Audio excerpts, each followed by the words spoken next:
네, 여러분 안녕하십니까? 2월 첫째 주 위클리 브리핑 시작합니다. 이성훈 연구원, 최재원 연구원과 함께합니다. 안녕하십니까? 안녕하십니까? 네, 반갑습니다.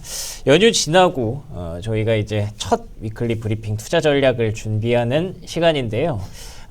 확실히 연휴 지나고 오니까 기대감보다는 걱정되는 요인이 좀 더 많아진 것 같아요. 예, 맞습니다. 저번 주에는 하루 열렸지만 그때 이제 딥시크 여파를 한 번에 몰아서 받았고, 이번 주는 오늘 2월 3일 9시 기준으로 현재 코스피가 2% 넘게 급락이 나오고 있습니다. 트럼프 대통령이 2월 1일부로 캐나다와 멕시코 그리고 중국에게 관세를 강행을 했습니다. 이걸 놓고 무역 전쟁이 다시 이제 본격화가 됐다라는 표현들이 많이 나오고 있더라고요. 어떻게 생각하세요? 예, 맞습니다. 일단 지난 금요일이었죠. 금요일 이제 미국 증시를 살펴보아도 초반에는 이제 PC 물가가 어느 정도 이제 안도감을 제공하면서 좀 상승 출발하는 모습을 보였지만, 결국에 이제 하락 전환을 하게 된 그 배경도 트럼프가 이제 보편 관세를 결국엔 시행을 하겠다라고 하고, 주말간에 이제 여기 이제 캐나다나 멕시코 그리고 중국까지 이제 보복 관세로 대응을 하겠다라는 점이 지난 이제 무역 전쟁에 대한 우려를 조금 촉발시키면서 현재 이제 금융시장에 대한 변동성을 확대시키는 요인으로 작용을 하고 있는데, 네. 아무래도 이제 트럼프 취임 직후에 이 부분을 금융시장 측면에서도 어느 정도 이제 기반용을 해왔고 이미 알려진 악재라고 생각을 해왔지만, 그쵸. 단기간에 사실 변동성 확대는 좀 불가피할 것이다라고 보고 있고요. 일단 때렸으니까. 예, 맞습니다. 어느 정도 한 방은 좀 맞고 가야 될 부분이 그쵸. 없지 않을 네. 것이다라고 생각을 하고 있지만, 결국에는 이 트럼프 관세 정책이 진짜 최악의 시나리오까지 이제 치닫을지에 대한 부분들은 분명히 좀 생각을 해볼 만한 부분이 있다라고 생각을 하고 있습니다. 왜냐, 그 이유를 좀 말씀을 드리면, 사실 관세 부과에 대한 명분으로 제공을 하는 게 결국은 이제 뭐 불법 이민자 추방이나 이제 펜타닐에 대한 부분이 아무래도 국가 비상 사태다라는 점을 이제 명분으로 이야기를 하고 있는데, 네. 사실 실제로 이제 과거 사례를 좀 살펴보면은 불과 이제 올해 뭐 26일 같은 경우에도 콜롬비아에 대한 이제 관세 부과도 사실 어느 정도 협상이 타결이 되면서 이 부분을 실제로 시행까지는 안 냈다라는 부분이 있었고, 트럼프 1기 과거 사례를 좀 살펴보아도 뭐 이제 멕시코 같은 부분에 있어서도 이제 국경 분쟁 이제 관련된 부분이 합의에 타결이 되면서 이게 사실 최악의 시나리오까지는 결국 가지는 않았다라는 점에 주목을 해볼 만한 부분이 있다라고 생각을 하고 있습니다. 결국에서 좀 이러한 부분을 좀 본다면, 단기적으로는 트럼프 취임 직후에 대한 이제 관세 정책 불확실성이 좀 증시에 일으키는 좀 변동성은 좀 불가피하다라고 보고 있지만, 점차적으로 이러한 관세 정책이 좀 윤곽을 보이면서 점차 이제 관세에 대한 민감도는 점차 낮아지지 않을까라고 좀 조심스럽게 생각을 하고 있습니다. 사실 우리가 걱정하는 거는 그거잖아요. 이제 보복이 바로 나왔더라고요. 멕시코랑 캐나다 입장에서는 보복이 바로 나왔고, 중국은 제소를 했더라고요. WTO에. 네, 이런 것들이 나오게 되면 트럼프 대통령이 안 그래도 너네 보복하면 우리 더 세게 보복할 거니까 하지 마라 라고 엄포를 놨는데, 여기서 보복이 나왔다는 점에서 또 한 방이 더 들어가지 않을까를 걱정할 수 있는 상황이잖아요. 네네. 그 가능성 어떻게 보세요? 일단 사실 뭐 최악의 상황까지 가지는 않을 것이다라고 보고 있지만, 만약에 그렇게 되면 최악의 상황인 거죠. 그렇죠. 네. 근데 그러한 부분을 아직까지는 막 크게 열어둘 필요는 없다라고 보고 있고, 네.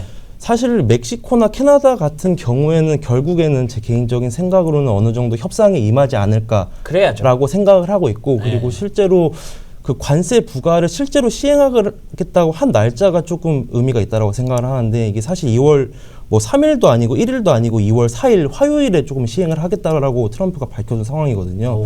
이게 사실 왜 월요일이 아닐까, 화요일일까라고 생각을 해보면 어느 정도 트럼프 입장에서도 이거를 협상을 어느 정도 하지 않을까라는 생각이 저는 어느 정도 반영이 됐다라고 생각을 하고 있고, 이게 사실 멕시코나 캐나다, 1차적으로는 이러한 국가들이 어떤 식으로 협상에 임하는지에 대한 부분이 분명히 중요할 것이다라고 생각을 하고 있지만, 결국에는 협상 쪽으로 조금 무게가 실리지 않을까라고 생각을 하고 있습니다. 알겠습니다. 그리고 또 한 가지 좀 궁금한 건, 아까 말씀하실 때도 나왔는데, 이게 우리가 하루 이틀 걱정한 게 아니잖아요. 네, 맞습니다. 이미 충분히 우리는 반영할 만큼 반영했다라는 시선도 있을 것 같거든요. 예를 들면 뭐 미국 같은 경우에는 사실 그것보다 트럼프 허니문을 꿈꾸면서 계속 올라왔지만, 한국 증시는 작년에 트럼프 되기 전부터 걱정을 했고 된 이후부터 지금 몇 달 동안 걱정을 해서 지수가 여기까지 밀려 있는데, 설마 여기서 더 레벨 다운이 있을까? 그런 생각도 들어요. 어떻게 보세요? 저도 사실 그 부분은 이제 트럼프가 이제 11월에 당선이 되면서 네. 지속적으로 기반형되고 그게 이제 작년 말에 이제 하락세를 더 부풀리는 요인 중 하나라고 판단을 하고 그러니까요. 있고요. 그러한 점에 있어서 이제 단기적으로 증시의 하방을 좀 가중하는 요인이 될 수 있지만 그게 뭐 추세적인 레벨 다운으로 나타나진 않을 것이다라고 보고 있고, 사실 이게 진짜 추세적인 레벨 다운까지 이제 생각을 한다라면은 네. 뭐 진짜 모든 국가 모든 품목까지 이제 부과를 하는 보편 관세를 이제 완전 파상 공세식으로 부과를 할 때 증시가 좀 유의미하게 레벨 다운이 나타나지 않을까라고 생각을 하고 있는데, 네. 앞서 결국 제가 말씀했던 내용은 트럼프 자국 결국에는 이러한 관세 부과 정책의 목적이 미국의 실익을 위한다는 점에서 봤을 때는 그러한 부분이 미국 입장에서도 불이익이 될 수 있다는 점을 감안한다면 그런 식으로 트럼프가 막무가내식의 보편 관세 시행은 하지 않을 것이다라고 생각을 하고 있습니다. 근데 1기 때는 거의 막무가내였잖아요. 그렇게 말은 했었죠. 근데 사실 보편 관세와 같은 부분들을 모든 품목이다 모든 국가에까지 시행을 그건 하지 아니었죠. 않았고 일부 중국에 한해서 예, 약간 예. 막무가내였죠. 맞죠. 예. 그래서 사실 그런 이제 글로벌 교역량 자체가 좀 둔화가 되면서 수출 국가인 국내 기업들에 대한 좀 타격이 컸었는데, 사실 그러한 우려들이 좀 반영을 하면서 지금 장 초반 이제 국내 증시가 그런 우려들을 좀 급속하게 반영하면서 하락 출발을 하고 있는데, 일단은 추이를 봐야겠지만 최악의 시나리오를 좀 상정하고 패닉 셀링에 조금 대응을 하기보다는 이러한 부분들은 어느 정도 조금 민감도가 낮아질 것이다라고 생각을 하기 때문에 오히려 네. 조금 저가 매수 측면에서 좀 보는 게 낫지 않나라고 생각을 하고 있습니다. 저가 매수 측면에서. 그러니까 왜 주식시장에 그런 얘기가 있잖아요. 모두가 알고 있는 악재는 더 이상 악재가 아니다. 이거 사실 모르는 사람 없었거든요. 몇 달 전부터 계속 얘기를 했었고, 심지어 이 캐나다, 멕시코 25%, 중국 플러스 10%는 당선되자마자 얘기했던 내용이에요. 근데 그게 이제 해야 될 날짜가 돼서 했기 때문에 뭐 일단 했다는 점에서 맞긴 맞아야겠지만, 그 전까지 모두가 알고 있었던 악재가 표현됐으면 그때는 약간 반대로 생각하면, 호재가 보통 이렇게 세로 뉴스가 될 때는 그게 발현이 됐을 때 세로 뉴스가 되잖아요. 그렇죠. 악재도 비슷한 개념이겠죠. 어떻게 네, 보면. 그렇죠. 그래서 저가 매수로 활용할 수 있는 기회가 되지 않을까.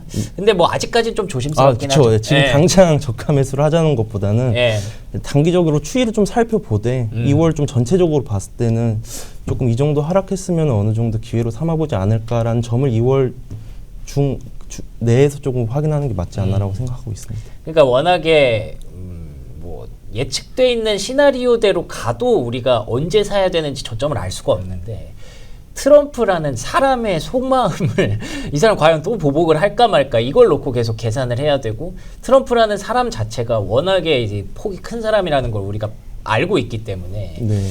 명확하게 저점을 잡기는 쉽지 않을 것 같아요. 오히려 또 좀 트럼프가 조금 어느 정도 관세에 대해 좀 유화적인 발언을 한다면 사실 지난 취임 사태처럼 조금 또 증시가 또 안도 랠리를 할 수 있는 그러한 기제로 작용할 수 있다라고 생각을 하기 때문에 그렇죠. 예, 또 오히려 그런 사람이니까. 계속 관세에 대해서 이런 등락을 좀 연출하는 장세가 나타나지 않을까라고 보고 있습니다. 2월 한해서는. 아, 그렇군요. 2월만큼은 이제 관세가 가장 큰 그런 이슈가 될 것이다.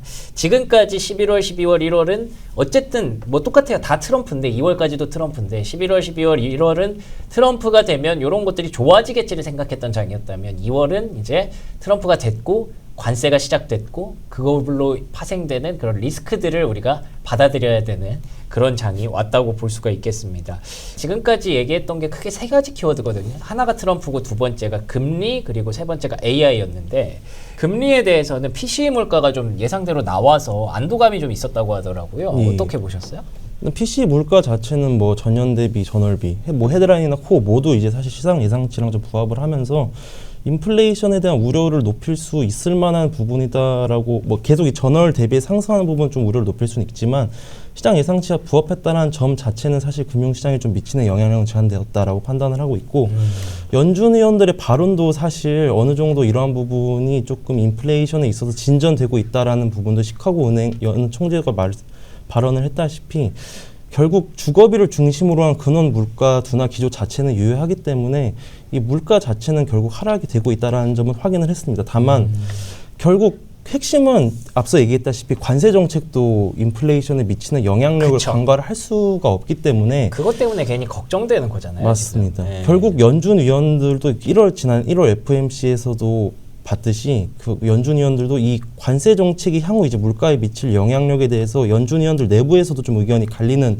모습이 현재 나타나고 있다라고 보고 있어요. 그래서 뭐 이제 금리 인하 기조 자체는 사실 연내에 저희는 이제 2번 정도라고 생각을 하고 있는데 이게 당장 3월 FMC에서 금리 인하를 단행을 하기보다는 실제로 이 관세가 물가에 미치는 영향력이 확인 데이터가 입수가 되는 시점인 5월 말이나 6월 말쯤에 이제 금리 인하를 단행하지 않을까라고 생각을 하고 있습니다. 알겠습니다. 요것도 이제 관세 리스크랑 엮여서 시간이 좀 필요하기는 하겠네요. 호재로 다시 돌려오려면 우리가 써먹으려면 그러면은 그 AI 얘기 한번 해보겠습니다. AI가 사실 트럼프도 걱정이야, 금리 인하도 걱정이야. 근데 우리 AI가 있잖아. 원래 이렇게 생각했거든요. 근데 이게 딥시크가 등장하면서 그쵸. 얘기가 갑자기 바뀌었어요. 네.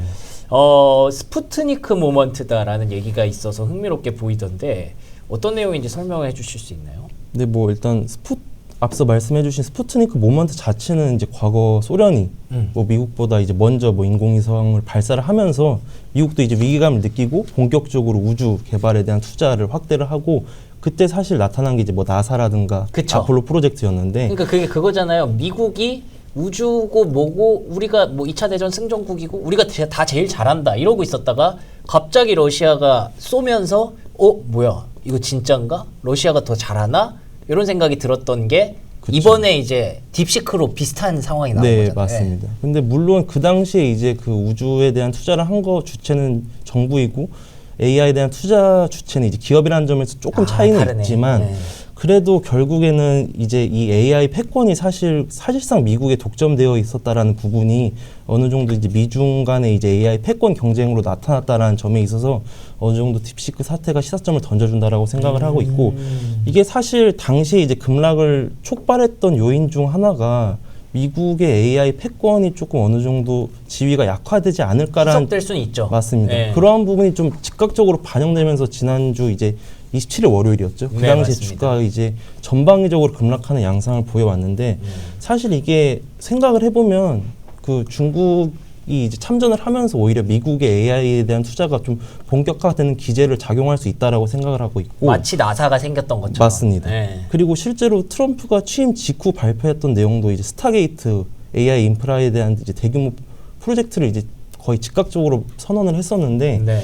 그러한 부분에 있어서도 이제 미국에 대한 미국의 이제 AI 투자 기조는 지속적으로 될 것이다라고 보고 있고 최근에 이제 메타나 마이크로소프트 모두 이 딥시크 사태 이후에도 결국 AI 캐펙스 자체는 지속적으로 확대를 할 것이다라는 점을 발표를 하면서 오히려 이러한 부분들이 저 AI 산업 확대에 중요한 좀 기제로 작용하지 않을까라는 점이 주요한 시사점이다라고 생각을 하고 있고요. 다만 두 번째로 이제 생각을 해볼 만한 점이 이 기존에 이제 엔비디아와 같은 이제 소수의 이제 AI 하드웨어나 반도체 장비에 조금 주목을 독점. 받았던 네. 사실 그러한 부분들이 조금 깨지는 중소형 소프트웨어 업체로 조금 온기가 확산이 되면서 내러티브가 좀 전환됐다라는 점이 이제 두 번째 시사점이다라고 말씀을 드릴 수가 있습니다. 그래서 사실 미국도 그렇고 지난주 이제 금요일 한국도 그렇고 이 그간 좀 상세가 가팔랐던 뭐 하이닉스나 이제 HBM 소부장들에서 소프트웨어나 뭐 게임, 의료 AI처럼 좀 중소형 AI 업체들도 조금 온기가 좀 확산될 수 있다라는 점이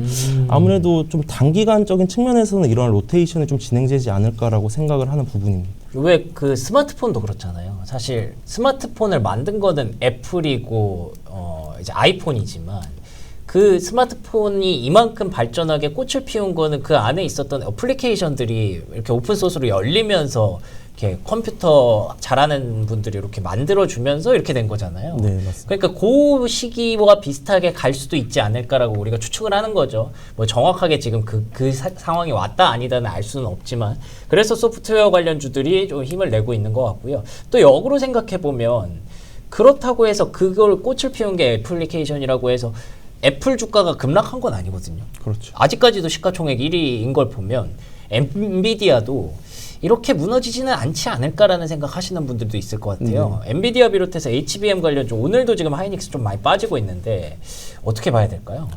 일단 엔비디아의 대체 불가능했던 그 독점적인 지위가 좀 흔들렸다는 점에서 네. 단기적으로 주가 상방 자체는 좀 제한될 것이다라고 보고 있는데, 사실 말씀해주신 대로 결국에는 엔비디아가 워낙 그런 해자를 가지고 있는 기업이기 때문에 중장기적인 관점에서는 결국 $200나 그 이상까지 주가 상승은 나타날 수 있다라고 보고 있습니다. 다만 저희가 생각할 수 있는 부분이 결국에는 지난해부터 지속적으로 상승했던 부분에 있어서 밸류에이션 부담도 어느 정도 누적이 됐다라고 생각을 하고 있고요. 그쵸.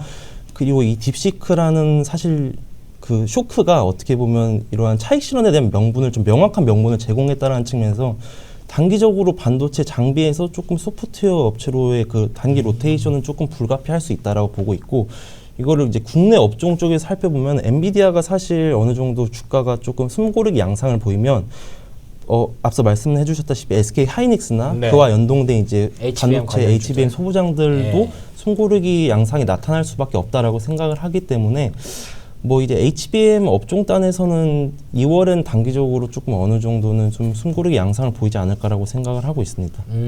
그러면은 이 외에 또 뭐 소프트웨어 얘기해 주셨지만 전력기기를 중심으로 사실 AI 인프라로 우리가 많이 엮어서 얘기를 했었단 말이에요. 왜냐하면 그 스타게이트 요거 얘기 나올 때도 전력기기 섹터도 굉장히 강했고요. 근데 같이 좀 밀렸었거든요. 이쪽은 어떻게 보세요? 네, 사실 그 AI 내러티브 전환으로서 테크 기업 내 하드웨어 소프트웨어 전환 나타날 것이다라고 보고 있는데, 네. 사실 전력기기는 HBM 대비 주가 반등이 좀 빠르게 나타날 수 있을 것이다라고 보고 있습니다. 아, 리바운드가 좀 더 빠르게? 예, 맞습니다. 오. 그 이유는 사실 HBM 전력기기 자체가 결국 투자 포인트 자체가 빅테크의 데이터 센터에 대한 그 막대한 투자 기조 자체도 유효하지만 네. AI와 좀 별개로 미국 내에서는 노후화된 전력망 교체 수요가 여전히 지속되고 있고, 이 전력기기에 대한 그 수주 사이클이 이미 지속되고 있다라는 점이 이미 확인이 되었다라는 점에 좀 주목을 해볼 필요가 있다라고 보고 있고요. 그렇군요. 결국에는 또 이게 향후 AI 시장이 학습형에서 좀 추론형으로 좀 변화를 하면서 향후에는 이 추론형 데이터 센터에 대한 수요가 증가를 한다면 오히려 역으로 이 딥시크 사태가 향후에 전력기기 수요에 대한 부분들을 더 높일 수 있는 기제로 작용을 할 수 있다라는 점도 분명히 염두에 둘 필요가 있다고 보기 때문에 전력기기 주가는 좀 예상보다는 좀 빠르게 반등을 하지 않을까라고 생각을 하고 있습니다. 알겠습니다. 그러니까 이게 딥시크 사태가 어디까지 진실인지는 잘 몰라요, 아직. 뭐 진짜로 중국인들 말대로 진짜 적은 비용으로 그렇게 훌륭한 AI를 만들어냈는지 아닌지도 지금 불분명하고, 뭐 오픈 AI 거 갖다 썼다는 얘기도 있고.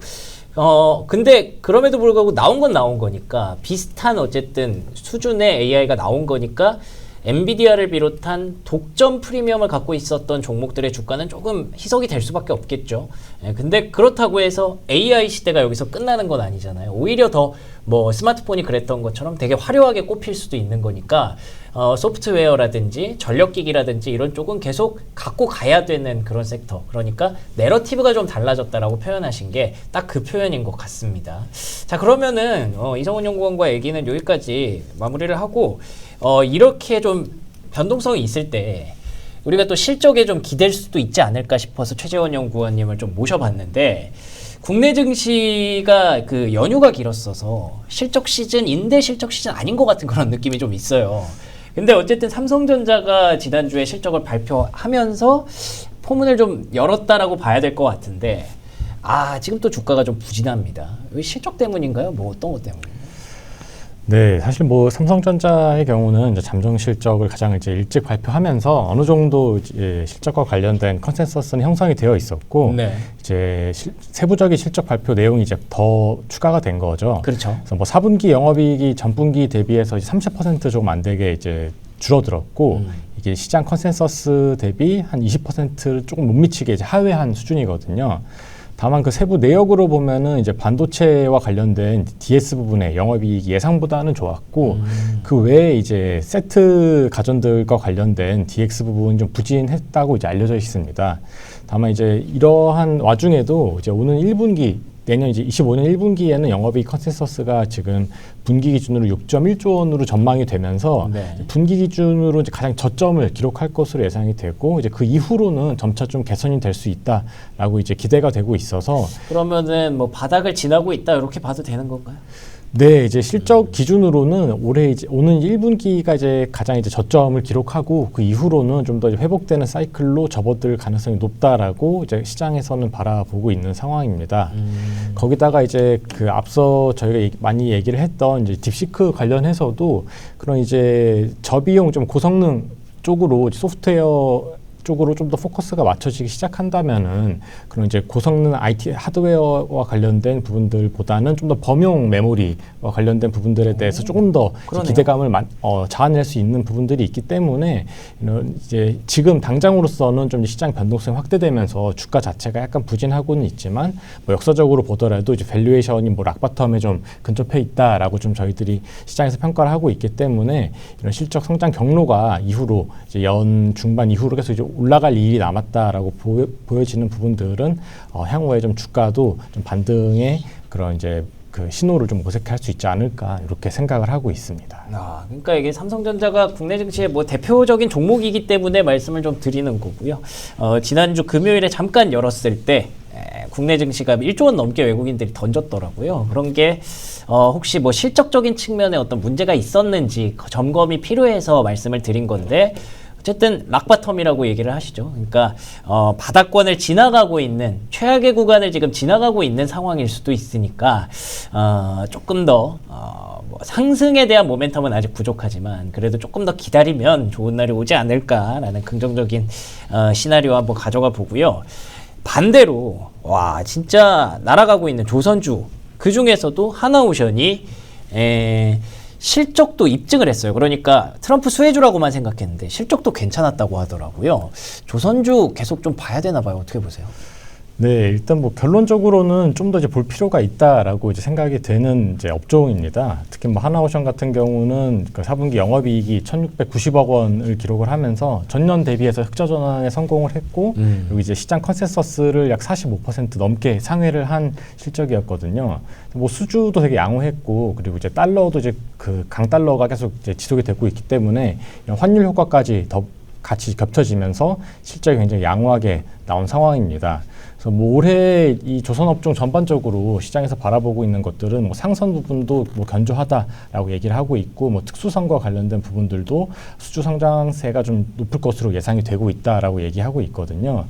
더불어서 그 앞서 얘기해 주신 이제 미국 트럼프 대통령이 뭐 자국의 조선업을 재건하기 위해서 뭐 한국의 협력을 뭐 요청한다 이런 얘기들을 하면서 더더군다나 이런 기대감들이 많이 반영이 됐었는데 이제 이런 부분들이 계속 이제 실질적으로 어떤 식으로 좀 이제 실적으로 찍혀 나가는지가 더해진다라고 하면은 이런 주가에 좀 더 그 상승 모멘텀을 만들어줄 여지는 충분히 있다라고 생각을 하고 있습니다. 다만 이제 그 밸류에이션과 관련된 부분들이 최근에 조선주를 얘기할 때 많이 거론이 되는데요. 가장 이제 전 조선업 슈퍼사이클 시기였던 2002년에서 2007년 구간을 돌이켜 보면은 당시 조선업종의 이제 선행 12개월 PBR이 이제 4.4배 정도를 이제 피크로 기록을 하고 이후로 이제 떨어지기 시작했거든요.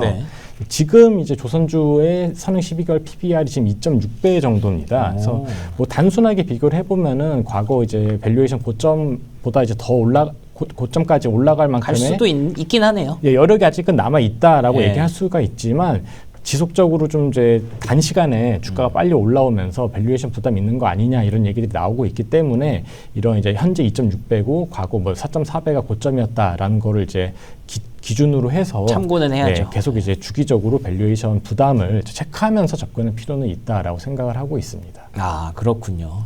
빠지고 있는 종목은 어디까지 빠질까 이것도 걱정이고 올라가고 있는 종목은 과연 어디까지 올라갈까 이런 것도 걱정이고 항상 주식시장은 좀 걱정이 많습니다. 그러면 이 외에 뭐 우리가 주목해 볼 만한 실적주 또 뭐가 있을까요?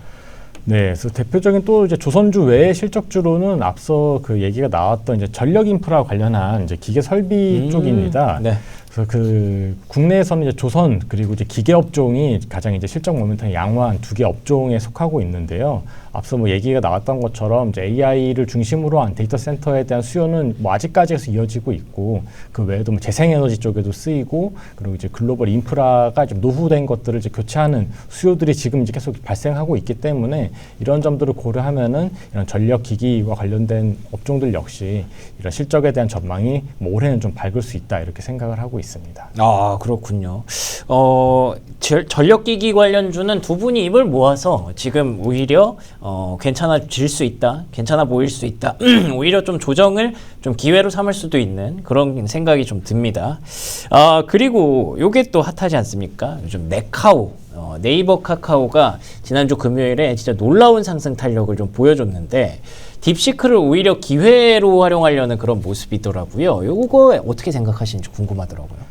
네, 일단 그 AI 테마와 관련해서 최근에 이제 이번 딥시크 사태가 약간의 그 접근하는 그 시각에 좀 변곡점으로 작용을 하고 있는 것 같습니다. 그 전까지는 이제 IT 하드웨어 중심의 그런 이제 그 성장을 도모하는 흐름이었다면 지금은 이제 소프트웨어를 중심으로 이제 비용 효율화를 달성하려는 이제 움직임 쪽으로 최근에 시장이 좀 주목을 하고 있는 것 같은데요. 이제 그런 맥락에서 국내 소프트웨어 기업들이 조금 이제 다른 여타 업종들을 중심으로 차익 매물이 나올 때 좀 이제 반사수혜를 받고 있는 상황인 것 같습니다. 그러니까 뭐 약간 그런 거죠. 중국도 했는데 우리도 뭐 할 수 있는 거 아니냐. 네, 맞습니다. 네. 그 전까지는 뭐 그 거대 이제 언어 모형, LLM 모형들이 이제 가장 이제 돈이 많은 이제 빅테크들이 이제 천문학적인 돈을 쏟아 부으면서 그쵸. 그런 이제 효율성을 높이는 이런 패러다임이라고 생각을 했는데 이제 네. 그게 아니라 소프트웨어로 이제 기존에 좀 그 닦아놔졌던 그런 그 데이터들을 바탕으로 좀 더 효율화를 하는 방식들을 달성할 수 있지 않을까라는 맞아요. 이제 얘기들이 나오면서 특히나 이제 그동안 그 자본이 조금 이제 상대적으로 좀 부족했던 국내 소프트웨어 기업들에도 좀 이제 기회가 있지 않을까 이렇게 얘기를 하고 있는 것 같고요. 특히 뭐 네이버의 경우에도 뭐 하이퍼클로바라는 LLM이 있고, 그쵸. 뭐 카카오의 경우에도 뭐 올해 1분기 중에 뭐 카나나라는 이제 모형을 좀 이제 그 오픈 베타로 이제 공개를 할 거다라고 얘기가 나오고 있기 때문에 이런 이제 기회를 얼마나 좀 포착할 수 있을지가 지금 이제 시장에서 그 주가의 반등으로 나타나고 있는 것 같은데요. 다만 이게 실제 이제 구체적인 결과물이 뭐 어떻게 제시될지는 좀 더 지켜봐야 되기 때문에 네. 너무 이제 이런 이제 모멘텀에 너무 치우쳐서 접근하기보다는 좀 신중한 접근이 또 필요하지 않을까 이렇게 생각을 하고 있습니다. 알겠습니다. 뭐 일단 단기적으로는 긍정적인 모멘텀이 되고는 있습니다만 이게 실질적으로 생각하면 또 그건 또 복잡해지죠. 잘 고려하시기 바라겠습니다. 자, 그러면 이번 주에 주목해야 될 일정 한번 확인해보고 마무리를 짓도록 하죠. 이번 주엔 어떤 일정들이 준비되어 있나요? 네, 뭐 이제 많은 지표들이 좀 발표될 예정인데 사실 뭐 이번 주 내로만 봤을 땐 트럼프 관세 뉴스 플로우가 가장 중요할 것이다라고 생각을 그렇죠. 하고 있는데 예. 그럼에도 불구하고 좀 주목해볼 만한 지표는 그 ISM 제조업 PMI가 이제 월 초에 좀 발표될 예정이고 이러한 부분들은 사실 지난 이제 2개월 연속 예상치를 좀 상회를 하면서 국내 수출주에 대한 모멘텀으로 좀 작용을 했었는데 이게 어느 정도 조금 시장 예상치를 또 상회하는 흐름을 나올지에 대해 좀 주목을 해볼 필요가 있고 그 외에 이제 주 중반 후반에 걸쳐서 뭐 연준 의원 발언이나 빅테크 실적도 여전히 좀 대기가 되어 있는 상황입니다. 최근에 이제 AI 소프트웨어 업체에 대한 기대감도 좀 증가를 한 상황에서 이러한 빅테크 기업들의 실적 발표는 여전히 이제 중요성이 여전히 있을 것이다라고 보고 있고요. 그리고 이제 금요일에 발표될 이제 미국 비농업 고용도 그러네요. 사실 1월 초에 조금 시작 급락을 야기했던 부분도 사실 이 비농업 고용이 예상치를 좀 상회를 하면서 쇼크로 좀 작용을 했었는데 이게 사실 어떠한 흐름을 보일지에 대한 부분도 향후 이제 연준 위원들의 금리 인하 스탠스를 좀 엿볼 수 있는 부분이기 때문에 이번 주 같은 경우에는 조금 주목을 해볼 만한 지표들 자체는 좀 많다라고 생각을 하고 있습니다. 알겠습니다. 제조업 지표도 나오고요. 고용 지표 당연히 중요하죠. 그리고 또 연준 위원들의 발언, 또 기업들의 실적 시즌도 아직 안 끝났으니까 요 세 가지를 좀 묶어서 보셔야 될 것 같은데 근데 가장 중요한 건 역시나 관세 뉴스 플로우라는 거 요게 다 사실 흡수할 수도 있을 것 같아요. 그래서 요게 가장 중요한 포인트가 될 것 같습니다. 다음 주 이맘때는 그래도 조금 관세에 대한 우려도 조금 완화되기를 기대해 보면서 오늘 두 분과 함께한 시간 여기서 줄이도록 하겠습니다. 시청해주신 여러분 고맙습니다.